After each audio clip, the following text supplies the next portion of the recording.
আর আমি 24 ঘন্টা ঊর্ধ্বতনকে ধোকা দিচ্ছি, তাহলে কি আমি জালেম নই? জালেম। আমি হতবাক হয়েছি যে মুসলমানেরা কেমনে স্বপ্ন দেখে যে তারা সালাত, সিয়াম, হজ, যাকাত দিয়ে তারা পৃথিবী বিজয় করবে। সম্ভব নয়। যত মুসলমান সালাত আদায় করতেছে এদের অধিকাংশ 90% বাংলাদেশে কোনো সময় ভোটের মৌসুমে আমার থাকার সুযোগ হয়নি, বিদেশে পড়াশোনার কারণে এবার থাকার সুযোগ হয়েছে। সবাই প্রত্যেকটা প্রার্থীকে বলেছে আপনাকে ভোট দিব, দিয়ে তার কাছ থেকে টাকা নিয়েছে। অথচ সালাত আদায় করে, অথচ সিয়াম পালন করে, অথচ ওর মুখে দাঁড়িয়ে আছে, অথচ সে নাকি হজ করে, অথচ সবাই প্রত্যেকটা প্রার্থীর সাথে মিথ্যা কথা বলেছে। অসংখ্য পাতি নেতা আছে যারা তার ঊর্ধ্বতন নেতার সাথে মিথ্যা কথা বলে বেশি করে টাকা নিয়ে গেছে। রন্ধ্রে রন্ধ্রে মুসলমানদের রন্ধ্রে রন্ধ্রে অন্যায়পরায়ণতা, অসততা এবং মিথ্যা প্রবেশ করে আছে। আমাদের নবী মুহাম্মদ সাল্লাল্লাহু আলাইহি ওয়াসাল্লামের উপর কোরআন আসার পরে 40 বছর বয়সে কোরআন আসার পরে কি আল্লাহ মুহাম্মদ সাল্লাল্লাহু আলাইহি ওয়াসাল্লামকে বলছেন, মুহাম্মদ তুমি আজকের পর থেকে আর মিথ্যা বলিও না, অনেক বলেছ? এটা বলেছেন নাকি?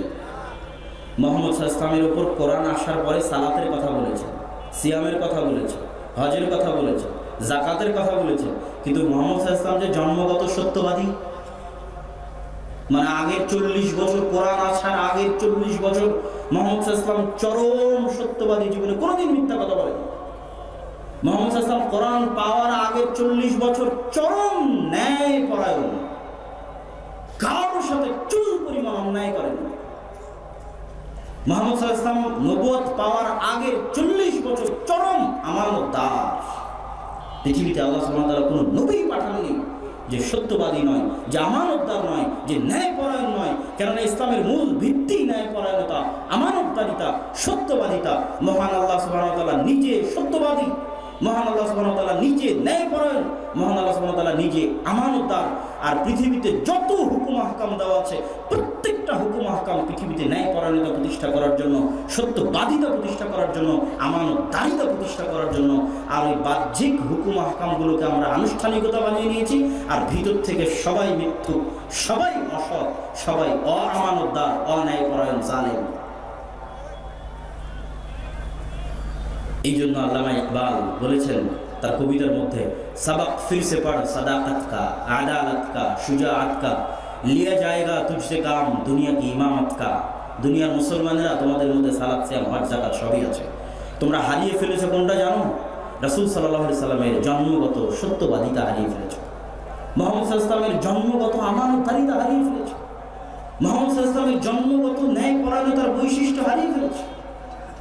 তোমরা নতুন করে সত্য বলা শিখো, তোমরা নতুন করে আমানতদারিতা শিখো, তোমরা নতুন করে ন্যায় পরায়ণতা প্রতিষ্ঠা করা শিখো। আল্লাহ পুনরায় তোমাদের দুনিয়ার নেতৃত্ব দিবেন। সম্মানিত উপস্থিতি, আবু সুফিয়ান রাদিয়াল্লাহু তাআলা আনহু মুহাম্মদ সাল্লাল্লাহু আলাইহি ওয়াসাল্লামের বিরুদ্ধে বদর বাদে বাকি সকল যুদ্ধে মুহাম্মদ সাল্লাল্লাহু আলাইহি ওয়াসাল্লামের বিরুদ্ধে প্রধান সেনাপতি। আর বদরে প্রধান সেনাপতি ছিল আবু জাহাল, তার সহযোগী ছিলেন আবু সুফিয়ান। আবু সুফিয়ান রাদিয়াল্লাহু তাআলা আনহুর জানি এবং মানি শত্রু মুহাম্মদ সাল্লাল্লাহু আলাইহি ওয়াসাল্লাম, যাকে হত্যা করা তার নেশা, যার ইসলামকে ধ্বংস করা তার লক্ষ্য এবং উদ্দেশ্য, মদিনাকে দুনিয়ার বুক থেকে নির্মূল করে দেওয়া যার জীবনের একমাত্র পাওয়া এবং কাম্য। সেই আবু সুফিয়ানকে যখন কাফের অবস্থায়, মুশরিক অবস্থায় জেরুজালেমের মাটিতে বাদশাহ হিরাক্লিয়াস, রোমান এম্পায়ারের সম্রাট বাদশাহ হিরাক্লিয়াস তার জানি মানি শত্রু মুহাম্মদ সাল্লাল্লাহু আলাইহি ওয়াসাল্লাম সম্পর্কে জিজ্ঞেস করেছে, বলেন মুহাম্মদ সাল্লাল্লাহু আলাইহি ওয়াসাল্লাম এই কিনা? বুখারীর হাদিস খুলে দেখেন ওহির অধ্যায়ে আবু সুফিয়ান বলছে, আমার যদি মিথ্যা বলতে লজ্জা না লাগতো, লজ্জা না পেতাম মিথ্যা বলতে, তাহলে আমি মুহাম্মদ সাল্লাল্লাহু আলাইহি ওয়াসাল্লামের বিরুদ্ধে মিথ্যা বলতাম, কিন্তু আমি মিথ্যা বলতে লজ্জা পাই, এই জন্য আমি মুহাম্মদ সাল্লাল্লাহু আলাইহি ওয়াসাল্লামের বিরুদ্ধে মিথ্যা বলিনি। তখন আবু সুফিয়ান কাফের, তখন আবু সুফিয়ান মুশরিক, তার চির শত্রুর বিরুদ্ধে বক্তব্য দিচ্ছে, কিন্তু একটা বাক্য, একটা বাক্য, একটা হরফ মিথ্যা বলেনি। আর এখন একটা মুসলমানকে দাঁড়িয়ে দেন আর এক মুসলমানের বিরুদ্ধে জিজ্ঞেস করার জন্য, এক আওয়ামী লীগের নেতাকে দাঁড়িয়ে দেন আর এক বিএনপির নেতার বিরুদ্ধে জিজ্ঞেস করার জন্য, এক আলেমকে দাঁড়িয়ে দেন আর এক আলেমের বিরুদ্ধে জিজ্ঞেস করার জন্য, সবাই মিথ্যা বলে। তাহলে তো এদের চাইতে মক্কার কাফের এবং মুশরিকের আমানতদারিতা, ন্যায় পরায়ণতা, সততা বেশি ভালো। এই জন্যই মুহাম্মদ সাল্লাল্লাহু আলাইহি ওয়াসাল্লাম 23 বছরে বিপ্লব তৈরি করতে পেরেছে। কেন 23 বছরে বিপ্লব তৈরি করতে পেরেছে? আরবদের মধ্যে জন্মগত সত্যবাদিতা, আমানতদারিতা ছিল। জন্মগত তারা সত্য বলা জানত। এই জন্মগত সত্য বলা জানার কারণে যখন তারা ইসলাম গ্রহণ করেছে, তখন ওদের সত্য বলার পাওয়ার আরো বেশি হয়েছে। মুহাম্মদ সাল্লাল্লাহু আলাইহি ওয়াসাল্লামের যুগে ক্যামেরা ছিল না, ভিডিও ছিল না, এত প্রচার মাধ্যম ছিল না। তারপর যত মানুষ দলে দলে ইসলাম গ্রহণ করেছে, আজ এরকম কোটি মিডিয়া দিয়ে তার শিখি পরিমাণ মানুষ ইসলাম গ্রহণ করে না। কেন করে না? তখন মুহাম্মদ সাল্লাল্লাহু আলাইহি ওয়াসাল্লামের যে চারিত্রিক উন্নত গুণাবলী ছিল, মুহাম্মদ সাল্লাল্লাহু আলাইহি ওয়াসাল্লামের সাহাবীর যেই ন্যায় পরায়ণতা ছিল, যে আমানতদারিতা ছিল, যেই সত্যবাদিতা ছিল। আমাদের আদি পুরুষরাও 700-800 বছর আগে ইসলাম গ্রহণ করেছে মূলত ইসলামের আমানতদারিতা দেখে, ইসলামের সত্যবাদিতা দেখে, ইসলামের ন্যায় পরায়ণতা দেখে, যেখানে জাত পাতের কোনো ভেদ নাই। এরকম ন্যায় পরায়ণ দিন, এরকম সত্যবাদী দিন, এরকম আমানতদার দিন পৃথিবীতে আর খুঁজে পাওয়া যাবে না। এই জন্য ন্যায় পরায়ণতার আশায়, সত্যবাদিতার আশায়, আমানতদারিতার আশায় সাহাবীদের ব্যবহার দেখে, নবীর ব্যবহার দেখে পৃথিবীর মানুষ যেখানে সাহাবীরা গেছে ওখানে দলে দলে মানুষ ইসলাম গ্রহণ করেছে। আর এখন মুসলমানদের অবস্থা দেখলে কি হবে? আল্লামা ইকবাল বলছে, শর্মায়ে ভি ইহুদ। এখন যদি মুসলমানদের অবস্থা দেখে তাহলে ইহুদিও লজ্জা পাবে। বানু ইসরাইলদেরকেও যদি আবার জীবিত করা হয়, যে বানু ইসরাইলদের ঘটনা আল্লাহ কোরআনে বলে গেছে, এত খারাপ ভাবে তাদের ধোঁকা, নিমক হারামি, সঠতার কথা উল্লেখ করে গেছে, এই বানু ইসরাইলরা জীবিত হয়ে যদি উম্মতে মুহাম্মাদের অবস্থা দেখে, যারা কি পরিমাণ সকাল সন্ধ্যা মিথ্যা বলছে, এরা কি পরিমাণ সকাল সন্ধ্যা আরেকজনের উপর অন্যায় করছে, এরা কি পরিমাণ সকাল সন্ধ্যা কামড়াকামড়ি করছে, সাধারণ মানুষের কথা বাদ দেন, এদের আলেম ওলামার অবস্থা দেখেন, যে মঞ্চে উঠে এক আলেম আর এক আলেমের বিরুদ্ধে কি পরিমাণ বিষোদ্গার করতেছে, তাহলে শর্মায়ে ভি ইহুদ। তো বানু ইসরাইলেরাও মাথা নত হয়ে যাবে লজ্জায় যে আমরা তো এদের চেয়ে ভালো ছিলাম। সম্মানিত উপস্থিতি, তাহলে কেন বললাম আমরা এই যুগের বানু ইসরাইল হয়ে গেছি? তার প্রমাণ আপনাদেরকে উদাহরণ সহ বুঝিয়ে দিলাম। এবার চলেন, নবীর সন্তানেরা কেমনে এত খারাপ হয়ে গেল, এই প্রশ্নের উত্তর দিয়ে আমার বক্তব্যের শেষের দিকে চলে যাব। আমার গবেষণা, আমার চিন্তা ভাবনা, আমার বুঝ বলে যে ইউসুফ আলাইহিস সালাতু ওয়াস সালামের মৃত্যুর পরে যে 300 এবং 400 বছর বানু ইসরাইল গোলামি করেছিল, মুসা আলাইহিস সালামের আসার আগ পর্যন্ত এই 300-400 বছরের গোলামিতে এদের স্বাভাবিক আত্মমর্যাদা, স্বাভাবিক আত্মসম্মান, স্বাভাবিক ব্যক্তিত্ব, স্বাভাবিক পার্সোনালিটি, স্বাভাবিক উন্নত চরিত্র ধ্বংস হয়ে গেছে। কেননা গোলামের কোনো আত্মমর্যাদা থাকে না, গোলামের কোনো আত্মসম্মান থাকে না, গোলামের কোনো ব্যক্তিত্ব থাকে না। কি পরিমাণ গোলাম যে তাদের চোখের সামনে তাদের ছেলে সন্তানদের জবাই করে। এটার একটা ছোট্ট নোক্তা দিয়ে যায় যে কেন এটা আমার ব্রেনে আসলো। সেই ছোট্ট নোক্তাটা হচ্ছে, আল্লাহ সুবহানাহু ওয়া তাআলা যখন যে নবীকে পৃথিবীতে পাঠিয়েছেন সবাইকে সম্ভ্রান্ত পরিবারে, উঁচু বংশে, স্বাধীন অবস্থায় পাঠিয়েছেন। ইব্রাহিম আলাইহিস সালাতু ওয়াস সালামের বাবা অনেক বড় মন্ত্রী ছিল।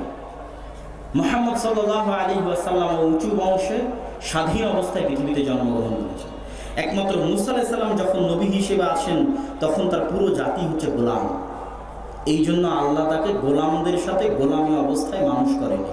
তাকে আল্লাহ ওই গোলামী জিনজির থেকে মুক্ত করে ফেরাউনের বাড়িতে রাজপুত্র হিসেবে রাজার হালে মানুষ করেছে, যেন মুসা আলাইহিস সালামের জন্মগত ব্যক্তিত্ব, জন্মগত আমানতদারিতা, জন্মগত সাহসিকতা, জন্মগত সত্যবাদিতা গোলামীর কারণে ধ্বংস না হয়ে যায়। এই জন্য মুসা আলাইহিস সালামের বয়স যখন 25-30, উনি ফেরাউনের বাড়ি থেকে বের হয়ে দেখছেন যে ফেরাউনের একদল মানুষ বানু ইসরাইলের উপর অত্যাচার করতেছে, তখন তিনি এক থাপ্পড় দিয়ে ফেরাউনের মানুষকে ওখানেই হত্যা করেছেন। এই এক থাপ্পড় দেওয়ার সাহস গোলামের কোনোদিন তৈরি হবে না। এই এক থাপ্পড় দেওয়ার জন্য ব্যক্তিত্ব লাগে, এক থাপ্পড় দেওয়ার জন্য আত্মসম্মান লাগে, আত্মমর্যাদা লাগে, গায়রাত লাগে, যেটা মুসা আলাইহিস সালামের জন্মগত ছিল। কেন নষ্ট হয়নি? উনি গোলামি করেননি, উনি তো ফেরাউনের বাড়িতে মানুষ হয়েছেন। তো মুসা আলাইহিস সালামের সাথে বানু ইসরাইলের মিলতো না কেন? উনি হতাশ হয়ে আল্লাহকে কেন বললেন, আল্লাহ এদের দায়িত্ব আমি নিতে পারবো না, এরা তো 300 বছরের গোলাম। তো ওনার ব্যক্তিত্ব, ওনার উন্নত চরিত্র ওনার জায়গা, কিন্তু যারা 300 বছর থেকে গোলামি করতেছে এরা তো পশুর মতো হয়ে গেছে, এদের অন্তর তো ছোট হয়ে গেছে, এরা তো ছোটখাটো বিষয় নিয়ে মারামারি করবে। এরা তো কথায় কথায় নবীকে বলতেছে আপনি আপনার আল্লাহকে যুদ্ধ করেন। এটা তো গ্রামের 3 নম্বর শ্রেণীর মানুষের কথা হলো। কেমনে এরকম তাদের অন্তর ছোট হয়ে গেল? গোলামির কারণে ছোট হয়ে গেছে। এবার আসেন তাহলে আব্দুল্লাহ ভাই, মুসলমানদের অবস্থা কেন এরকম হয়ে গেল? ইউরোপ আমেরিকায় মুসলমান মিথ্যা বলছে 2 টাকা বেশি পাওয়ার জন্য। বাংলাদেশে সবাই মিথ্যার উপর ব্যবসা করতেছে, মিথ্যার উপর আরেকজনকে ধোকা দিচ্ছে, অন্যায় পরায়ণ অসৎ আচরণ করতেছে। কি মাদ্রাসা, কি মসজিদ, কি ইসলামী দল, কি ইসলামী সংগঠন, কেন এমন হয়ে গেল?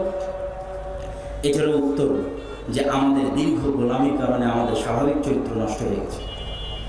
আপনি আফগানিস্তানে যান, আফগানিস্তানের পাঠানদের আকীদা কি তা বলতে পারবো না, কিন্তু ওদের স্বাভাবিক জন্মগত আমানতদারিতা, ন্যায়পরায়ণতা, সততা নষ্ট হয়নি। কেন?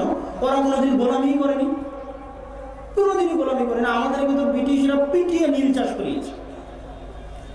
RSCS এর পর্যায়ে তো যাদের নামে আমরা খাজনা দিতাম ওদের নামে জমি হয়ে আছে। আমরা তো জমিরই মালিক ছিলাম না। 200 বছর আমরা গোলামি করেছি ব্রিটিশ। মাথা নিচু, গোলামি করলে স্বভাব নষ্ট হয়ে যায়।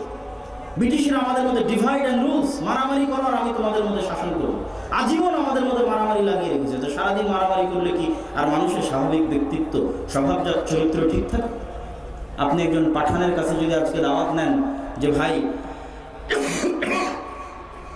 আজ তোমাকে আমার বাড়িতে দাওয়াত দিলাম, আর আপনিও দাওয়াত নিলেন, মজাকে মজাকে দাওয়াত নিলেন, তারপরে দাওয়াতের দিন গেলেন না, তাহলে পাঠান ডাইরেক্ট গুলি করে আপনাকে উড়িয়ে দিবে। কেন? ও জানে না যে বাঙালি এত কৌশল করে এত ইনিয়ে বিনিয়ে মিথ্যা বলতে পারে। ও পাঠান জন্মগত ফিতরাতের উপর আছে। ও বলেছে দাওয়াতে আসবে মানে আসতে হবে, মিথ্যা বললে কেন উড়িয়ে দিলাম। এই জন্মগত স্বভাবজাত বৈশিষ্ট্যের উপর থাকার কারণে তারা এত দ্রুত উন্নতির দিকে এগিয়ে যাচ্ছে, কারোর সামনে তাদের মাথা মতো করা লাগে না।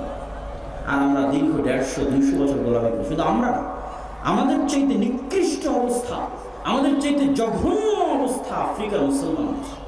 কেননা ব্রিটিশরা আমাদেরকে যত খারাপভাবে শাসন করেছে, স্পেন, ফ্রান্স, ইতালি আফ্রিকার মুসলমানদেরকে তার চেয়ে আরো জঘন্যভাবে শাসন করেছে। এই জন্য আফ্রিকার মুসলমান দেখবেন ফ্রান্সের আইফেল টাওয়ারের আশেপাশে যত চোর আছে, যত ছিনতাইকারী আছে, যত মদখোর জুয়াখোর আছে, আল্লাহর কসম সবাই মুসলমান। কেন এরকম হয়ে গেল? মুসলমানেরা চোর কেন? মুসলমানেরা ছিনতাইকারী কেন? অত নামাজ পড়ছে, অত কালেমা পড়ে, কেমনে কেমনে চোর ছিনতাইকারী হয়ে গেল?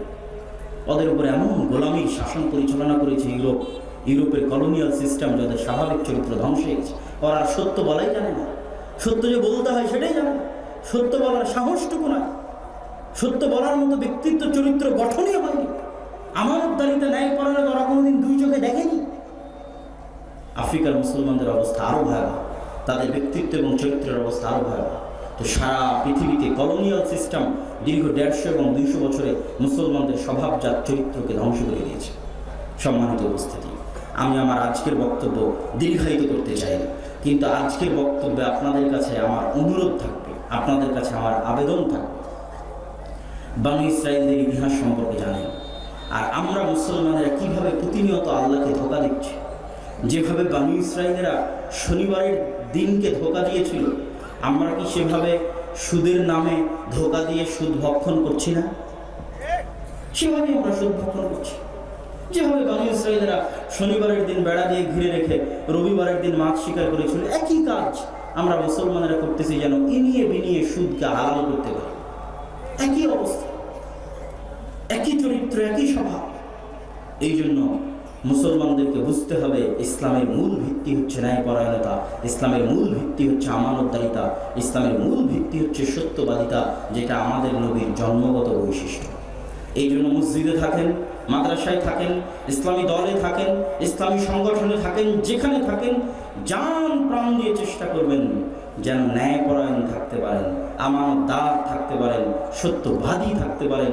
যদি সত্যবাদী, আমানতদার, ন্যায়পরায়ণ না থাকেন, ওয়াল্লাহি আল্লাহর কসম, ওয়াল্লাহি আল্লাহর কসম, আপনার সালাত, আপনার সিয়াম, আপনার হজ, আপনার যাকাত পরকালে আপনার কাজে আসবে না। কেননা ইসলামে ন্যায়পরায়ণতা সবার আগে। আর এক মানুষের হক মেরে দিয়ে, আর এক মানুষের ক্ষতি করে আল্লাহ সুবহানাহু ওয়া তাআলা আপনাকে জান্নাতে দিয়ে দিলে তার জুলুম করা হবে, আর আল্লাহ সুবহানাহু ওয়া তাআলা হচ্ছেন ন্যায়পরায়ণ। এই জন্য উনি আপনাকে ততক্ষণ জান্নাতে দিবেন না যতক্ষণ ওই মানুষ আপনাকে ক্ষমা না করেছে। ইসলামে ন্যায়পরায়ণতা এত শক্তিশালী, ইসলামে মানুষের অধিকার এত শক্তিশালী, ইসলামে মানুষের সম্মান, মানুষের মর্যাদা এত শক্তিশালী। কত শক্তিশালী! রাসূল সাল্লাল্লাহু আলাইহি ওয়াসাল্লাম বলতে বলতে এই পর্যন্ত বলেছেন যে কাবা ঘর ধ্বংস করা আল্লাহর নিকটে অনেক হালকা অপরাধ একজন মুসলমানকে হত্যা করার চাইতে, একজন মুসলমানকে গালি দেওয়ার চাইতে, একজন মুসলমানের সম্মান মানের হানি হওয়ার চাইতে। সম্মানিত উপস্থিতি, আমি আমার বক্তব্যের শেষের দিকে এসে আপনাদেরকে অনুরোধ করি যে সত্যবাদিতা, আমানতদারিতা, ন্যায়পরায়ণতা, এই তিনটে জিনিসের কারণে মুসলমানের, এক নম্বর কারণ মুসলমানেরা গোলাম, দুই নম্বর যেটা জুমার সময় আলোচনা করেছিলাম শিক্ষায় অধঃপতন, সেই কারণে মুসলমানেরা গোলাম, তিন নম্বর যেটা জুমার খুতবায় আলোচনা ছিল আপনাদের শ্রদ্ধেয় ওস্তাদ শেখ আব্দুর রাজ্জাক বিন ইউসুফের সুদী অর্থনীতির কারণে মুসলমানেরা গোলাম। এই তিনটে জিনজির থেকে যদি মুসলমানেরা মুক্তি না পায় তাহলে মুসলমানদের এই গোলামি যাবে না। গোলামির সবচেয়ে বড় প্রমাণ কি? ওই যুগের ফেরাউনেরা প্রকাশ্যে ওদের ছেলে সন্তানকে জবাই করত। তো আজকের ফেরাউনেরা কি আমাদের ফিলিস্তিনে গোপনে হত্যা করতেছে? আপনারা কি বলেন? আজকের ফেরাউনেরা কি ফিলিস্তিনে গোপনে হত্যাযজ্ঞ চালাচ্ছে? জি না। আজকের ফেরাউনেরা আজকের বানি ইসরায়েলদেরকে প্রকাশ্যে হত্যা করতেছে।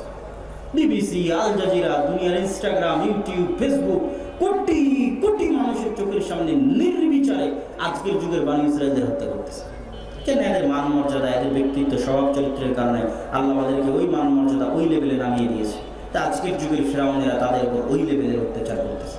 যতক্ষণ আমরা আমাদের স্বভাব চরিত্র ঠিক না করে ওই জায়গায় না পৌঁছতে পারবো, ওই আত্মসম্মান, আত্মমর্যাদা, ন্যায়পরায়ণতা, আমানতদারিতা, সত্যবাদিতা জায়গায় পৌঁছতে না পারবো, ততক্ষণ পর্যন্ত এই গোলামির জিনজি আমাদের উপর লম্বা হবে। আল্লাহ সুবহানাহু ওয়া তাআলা আমাদেরকে সত্য বলা, আমানতদার থাকা এবং নিজ পরিবারে, নিজ সমাজে, নিজ বাড়িতে, নিজ স্ত্রীর সাথে, আত্মীয়স্বজনের সাথে, অফিসে, কর্মকর্তা কর্মচারী সকলের সাথে ন্যায়পরায়ণ থাকার তৌফিক দান করুক। আল্লাহুম্মা আমিন। পরিশেষে যাওয়ার সময় আর দাওয়া ইলাল্লাহর সাথে যারা দাওয়াতি কাজ করতে ইচ্ছুক, মসজিদ ভিত্তিক দিন শিক্ষার যে কথা জুমার পরে বলছিলাম, তার অবশ্যই আমাদের দায়িত্বশীল আছে। অনেকেই আমার সাথে পার্সোনালি যোগাযোগের চেষ্টা করতেছেন। পার্সোনালি যোগাযোগ করার প্রয়োজন হবে না, আমাদের দায়ী আছে আল ফিরোজ, হাতের ডান পাশে স্টেজের পাশে বসে আছে। সব থাকবে আরও 1-2 ঘন্টা বা যতক্ষণ প্রোগ্রাম চলবে ততক্ষণই থাকবে। তাদের সাথে আপনারা যোগাযোগের ভিত্তিতে আপনাদের শিক্ষকদের প্রশিক্ষণ হোক, আপনাদের এলাকায় আমাদের দাওয়াতি সফর হোক, সকল কিছু বাস্তবায়ন হবে ইনশাআল্লাহ। আল্লাহ কবুল করুন এবং সহজ করুন বলে আল্লাহুম্মা আমিন। আর যাওয়ার সময় জামিয়া সালাফের যত বই পুস্তক আছে, তুবা পাবলিকেশন হোক, মাক্তাবাতুস সালাফ হোক, আইন রাসূল দোয়াতায় হোক, রাসূল সাল্লাল্লাহু আলাইহি ওয়াসাল্লামের সালাত হোক, বা নতুন বই ফিকহুস সালাফ হোক, আলবানী রাহিমাহুল্লাহর সিলসিলা সহিহ হোক, যে বই পুস্তকগুলো আছে মাশাআল্লাহ ইতিসাম সহ, সেগুলোকে মূল্যায়ন করার চেষ্টা করবেন।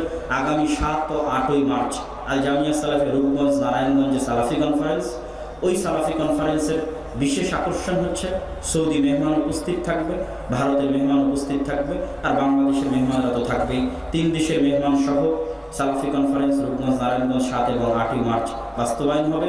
উক্ত সালাফি কনফারেন্সে আপনাদের উপস্থিত হওয়ার উদাত্ত আহ্বান জানিয়ে আজকের এই সালাফি কনফারেন্সের সফলতা কামনা করে, এবং আমরা যেন নিজেও সত্য বলতে পারি, আমানতদার থাকতে পারি, ন্যায়পরায়ণতার সাথে মানুষের সাথে আচার এবং ব্যবহার করতে পারি, আল্লাহ আমাদের সেই তৌফিক দান করুক। আল্লাহুম্মা আমিন। এই দাবি ও দাওয়া রেখে আমার সংক্ষিপ্ত বক্তব্য আজকে এখানেই শেষ করছি। আসসালামু আলাইকুম ওয়া রাহমাতুল্লাহি ওয়া বারাকাতুহু।